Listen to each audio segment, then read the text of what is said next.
Salut tout le monde. Moi, c'est Théo Bernard. Et sur cette chaîne, on explore ensemble l'univers de l'automobile. Du fonctionnement des systèmes aux bons réflexes pour entretenir votre voiture au quotidien. Chaque vidéo est pensée pour vous rendre la route plus simple, plus sûre et surtout moins coûteuse. Si ce genre de contenu vous parle, pensez à cliquer sur j'aime, à vous abonner et regarder la vidéo jusqu'au bout.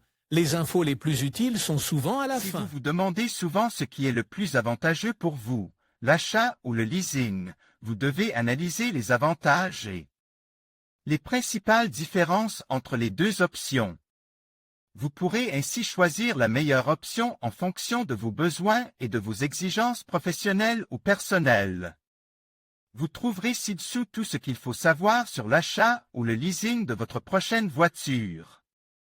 Acheter ou louer une voiture? Index des postes le leasing et la location de voitures pour une période de 2 à 5 ans. Dans le passé, cette option n'était possible que pour les entreprises et les indépendants, car on considérait qu'il était les mieux. Place pour payer les mensualités. Aujourd'hui, avec le large éventail de modèles et le nombre croissant d'entreprises spécialisées dans le leasing, les particuliers peuvent également envisager cette option lors de l'achat d'un véhicule.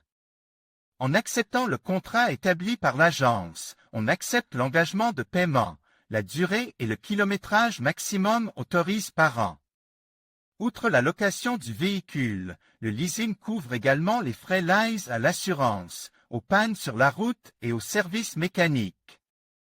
Changement des pneus, contrôle préventif, entre autres.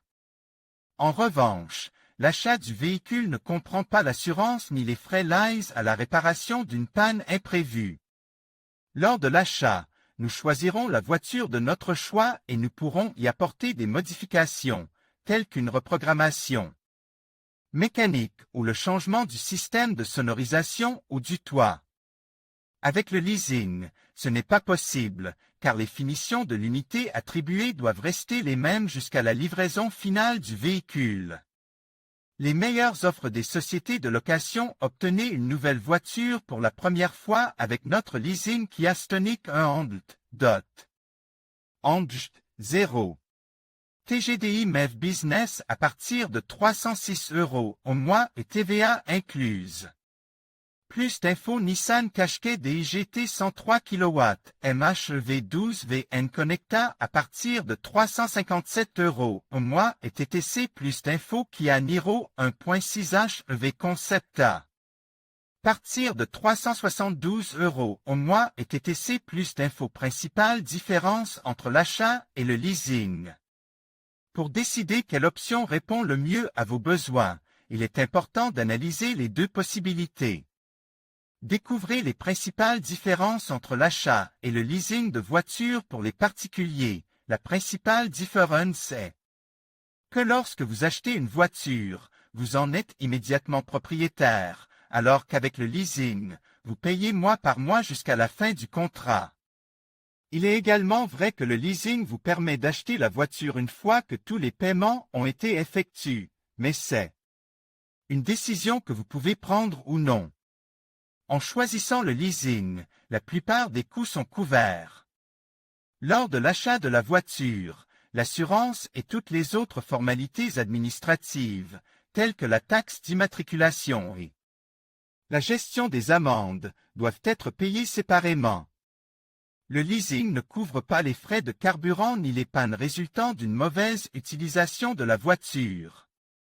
Avec le temps, les véhicules ont tendance à perdre de leur valeur, et c'est un aspect à prendre en compte lors de la décision d'achat. Avec le leasing, vous n'aurez qu'à remplacer votre véhicule au fur et à mesure qu'il vieillit. Avec le crédit bail, vous devrez toujours penser à payer la mensualité. Si vous achetez votre voiture au comptant, vous pouvez oublier les paiements mensuels. Avant de prendre une décision, faites des calculs simples en additionnant le montant total de la location mensuelle et de l'acompte. Le coût estime du carburant et l'indemnité kilométrique annuelle afin de déterminer si le véhicule répond à vos besoins d'utilisation. Ce montant doit être divisé par la durée mentionnée dans le contrat. Si vous décidez d'acheter, il est nécessaire d'additionner les frais administratifs et d'entretien, ainsi que le montant total de l'achat. Il faut également tenir compte du fait que la durée et le kilométrage seront plus longs que dans le cas d'un leasing, en fonction de la fiabilité de la voiture. Le leasing, une meilleure option que l'achat? Chaque année, le nombre d'indépendants, d'entreprises et de particuliers qui choisissent le leasing plutôt que l'achat de véhicules augmente.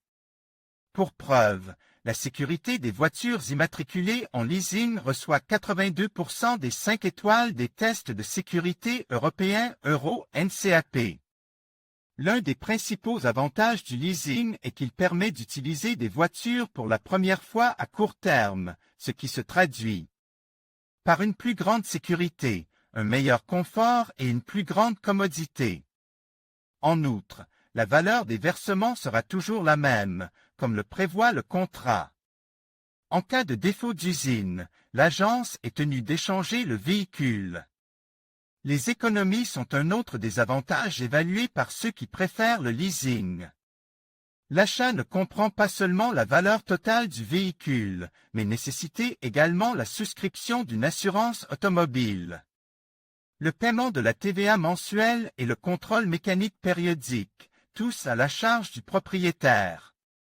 Le leasing permet de déduire les frais de location et de péage. En optant pour le leasing automobile, il est possible de réduire la TVA mensuelle et l'impôt sur le revenu des personnes physiques de 50 à 100% et, comme mentionne ci-dessus, l'assurance et l'entretien dans les ateliers de l'agence sont pris en charge.